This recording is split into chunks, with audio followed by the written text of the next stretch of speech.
কাজের কোনো অনুমতি নাই। তাবলীগ জামাতে যোগ দেওয়া যাবে কিনা? তাবলীগ জামাতে যোগ দেওয়া যাবে কিনা এই প্রশ্ন যদি আপনারা তাওহীদের দেশে থেকে করেন তাহলে তো মুশকিল। এটা তাওহীদের দেশ না, সৌদি আরব তাওহীদের দেশ। তাওহীদের দেশে বসে যদি প্রশ্ন করেন যে তাবলীগ জামাতে যোগ দেওয়া যাবে কিনা তাহলে কিন্তু মুশকিল। এই প্রশ্ন করতে হবে বাংলাদেশে বসে। তো তাবলীগ জামাতের মূল দুইটা ত্রুটি, তাবলীগ জামাতের মূল দুইটা ত্রুটি। মানুষের জীবনের সবচাইতে বড় সম্পত্তি হচ্ছে তাওহীদ, অন্তরে আল্লাহর প্রতি সঠিক বিশ্বাস।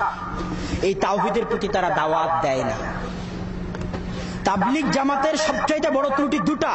মানুষের জীবনের সবচাইতে বড় সম্পত্তি, আল্লাহর রাসূল সর্বপ্রথম যে দাওয়াত দিয়েছিলেন, কুলু লা ইলাহা ইল্লাল্লাহ, ওহে মানুষ তোমরা বলো আল্লাহ ব্যতীত কোনো মাবুদ নাই, আল্লাহ ব্যতীত কোনো আইনদাতা নাই, আল্লাহ ব্যতীত কোনো বিধানদাতা নাই, আল্লাহ ব্যতীত কোনো সংবিধান প্রণেতা নাই।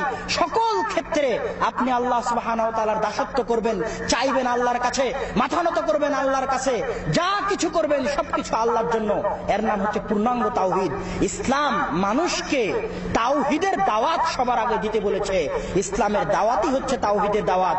তো তাবলীগ জামাত এই মূল দাওয়াতটাই দেয় না, ইচ্ছাকৃতভাবেই দেয় না। এটা হলো এক নাম্বার ত্রুটি। আর এই দেশে থাকে অবশ্যই আপনারা জানেন তাওহীদের গুরুত্ব কতখানি।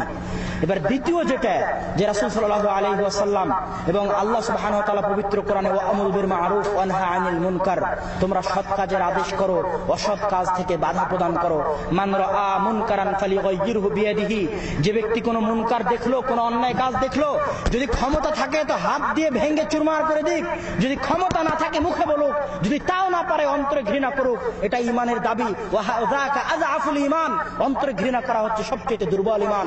ওই ব্যক্তি সবচেয়ে শক্তিশালী ঈমানের অধিকারী যে হাত দিয়ে বাধা দিতে পারে, হাত দিয়ে প্রতিরোধ করতে পারে। তো দাওয়াতের নাম শুধু সৎ কাজের আদেশ নয়, শুধু সালাত পড়ো সিয়াম রাখো এর নাম দাওয়াত নয়। দাওয়াত এটাও যে নারী নেতৃত্ব হারাম, দাওয়াত এটাও যে গণতন্ত্র শিরক, দাওয়াত এটাও যে কবর পূজা শিরক। শাহজালালের মাজার ভেঙে চুরমার করে দিতে হবে, শাহপরানের মাজার ভেঙে চুরমার করে দিতে হবে, এটাও দাওয়াত। বাংলাদেশে যত অন্যায় হচ্ছে, যত অনাচার হচ্ছে, পতিতালয়গুলো বন্ধ করে দিতে হবে। আপনার মুখে যে দাড়ি নাই, দাড়ি রাখতে হবে। দাড়ি আপনি কেন রাখছেন না? যখন টঙ্গীর ময়দানে শেখ হাসিনা খালেদা জিয়া বসে থাকে তখন বলতে হবে রাসূলের ওই হাদিস যে নারী নেতৃত্ব হারাম, এর নাম দাওয়াত। শুধু সৎ কাজের আদেশ দেওয়ার নাম দাওয়াত নয়। তাবলীগ জামাত শুধু সৎ কাজের আদেশ দেয়, অসৎ কাজ থেকে বাধা দেয় না। এই দুটো হচ্ছে তাবলীগ জামাতের সবচেয়ে বড় ত্রুটি। আর আরো একটা ছোটখাটো ত্রুটি হচ্ছে তাবলীগ জামাতের মধ্যে খারাপ আকীদা আছে, ভুল আকীদা আছে, ফাজাইল আমলে জয়ীফ জাল হাদিস আছে, এটা আমরা সবাই জানি। তবে এই জায়গায় একটা কথা বলি, ন্যায় পরায়ণ হিসেবে, মুনসিফ ইনসাফের দৃষ্টিতে একটা কথা বলি, কেউ মনে কিছু করবেন না। ইনসাফ, ফাজাইল আমলের যিনি লেখক মাওলানা জাকারিয়া কান্ধলভি অনেক বড় আলেম। ফাজাইল আমলের যিনি লেখক মাওলানা জাকারিয়া কান্ধলভি অনেক বড় আলেম, হানাফি আলেম। আকীদা তার খারাপ হতে পারে কিন্তু তার ইলমে কমতি নাই। তার একটা মুয়াত্তা মালিকের আরবি ব্যাখ্যা গ্রন্থ আছে, আউজাজুল মাসালিক, অনেক প্রায় 8-9-10 খণ্ডে।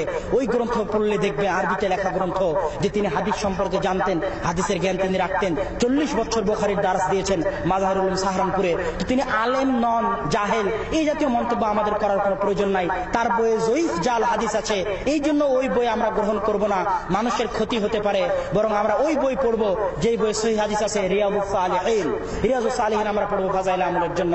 এই হলো সংক্ষিপ্ত কথা। তো যেই জামাতের অবস্থা এই রকম, সেই জামাতে আমাদের যোগ না দেওয়াই উচিত। আল্লাহ সুবহানাহু ওয়া তাআলা আমাদের